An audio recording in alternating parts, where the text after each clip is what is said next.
I just say pray. You know, pray.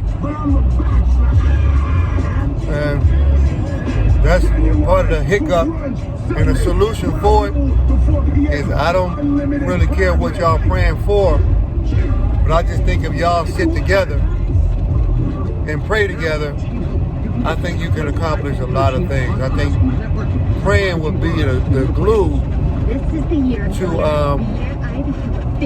solving a lot of gaps, potholes, and negative things that's occurring in your relationship. So I would say pray. You know, it's Friday. Happy Friday to y'all.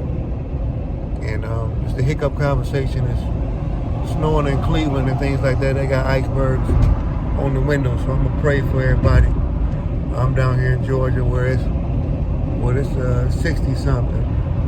So I'm in the land of the blessed as well. And we got to keep it positive in dealing with this hiccup conversation, but talking about praying again. So praying for your peoples. Pray for your job if you have one. Pray for your career if you have one. Pray for your dreams to come true. Pray for your body to hold up and don't break down. Pray for yourself. Pray for others. It's a hiccup when we don't pray. If you start with prayer, then you'll see the march of success start to happen. But just be consistent with it. Be consistent with the prayer. Keep on doing it. And if you have a partner, you and your partner can sit together.